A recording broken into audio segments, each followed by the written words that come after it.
Usually we are unable to travel in the winter due to the copious amounts of snow, but this year was so tame, we had the chance to visit a few national parks in February. On our way down to visit Grand Canyon National Park, we found ourselves passing through Page, Arizona. Glen Canyon, and specifically Horseshoe Bend, is an amazing place to stop on your way through Arizona. This iconic landmark is protected under the National Park Service and is free to enter. However, the parking lot is owned by the city of Page. They charge $10 per vehicle. After parking, you can take the short 3/4-mile hike down to the overlook, where you can take in the view and capture your own iconic shots of this famous landmark. Though the canyon has an incredibly steep drop-off, there is a railing built for those who want to safely get close to the edge of the canyon. After visiting Horseshoe Bend, you can go ahead and follow the Colorado River all the way down to the Grand Canyon. Grand Canyon National Park was established in 1919. Though the entire canyon is divided up, maintained, and preserved by many organizations, the main part of the national park portion is located in the easternmost part of the canyon on the south rim. Upon entering the park from the east, the first main overlook you'll see is the Desert View Watchtower. This location is one of our favorites because it gives you some of the best views of the Colorado River in the canyon. The watchtower was constructed in 1932 under the watchful eye of architect Mary Coulter. Mary Coulter wanted the tower to reflect the architecture of the ancestral Puebloan people of the Colorado Plateau and used inspiration from places like Mesa Verde National Park and their ancient dwellings to design the structure. The tower is open daily and provides breathtaking aerial 360 views of the canyon below and the surrounding areas. Be sure to get there earlier in the day if possible, as the structure only allows 25 people in the tower at a time. Admittance is on a first-come, first-served basis. Thankfully, we visited in February, so the crowds were not as big of a problem. After exploring the watchtower, we continued our drive along the canyon towards the visitor center. There are tons of overlooks along this drive that each provide a unique view of the canyon. Some of our favorites were Moran Point, Grandview Trail, and Twin Overlooks. Upon entering Grand Canyon Village, you may find it challenging to find a parking spot. Thankfully, there is a free shuttle service in the park.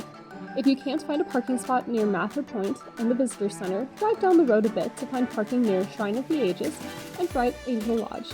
From there, you can either walk along the rim of the canyon or take the free shuttle to any of the popular points in the park.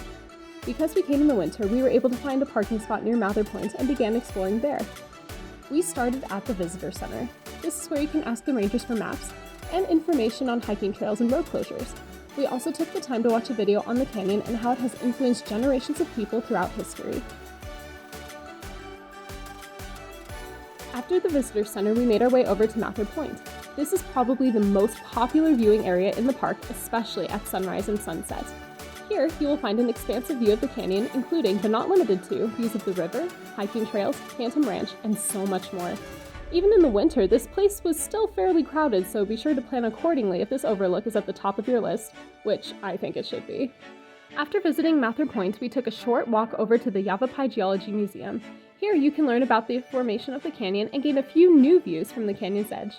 There are tons of small interactive exhibits for all ages to enjoy, as well as a small gift shop.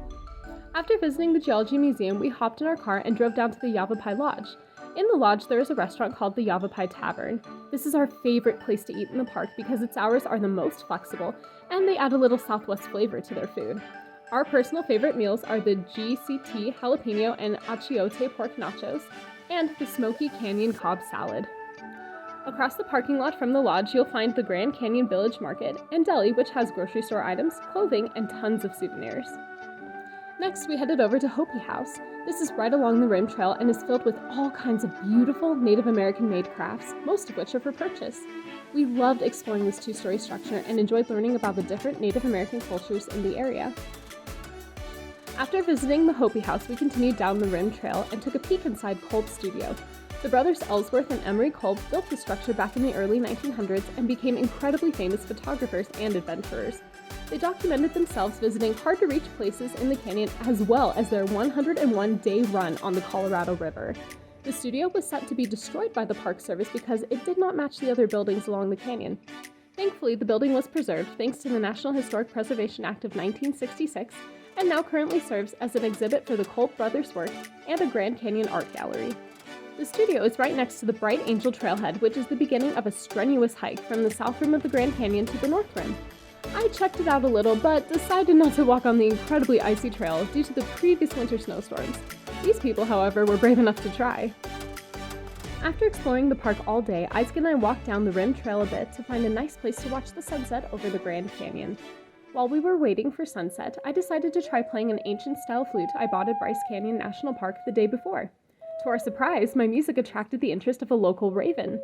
He did a casual walk-by before eventually carrying on his merry way. That was so cool. We loved our trip to Grand Canyon National Park and greatly enjoyed seeing the amazing sights, safely viewing the wildlife, and learning about the many cultures that grew and developed around this incredible canyon. While we were able to do so much on our trip, we feel like we just barely scratched the surface. The Grand Canyon has so much to offer and provides many incredible opportunities both in and outside the park. Are there any places you think we missed? Let us know in the comments below. Be sure to follow and subscribe to our channel and hit that bell to learn more about amazing places to visit as well as other outdoorsy activities you can do on your own or with your family. Thanks for watching!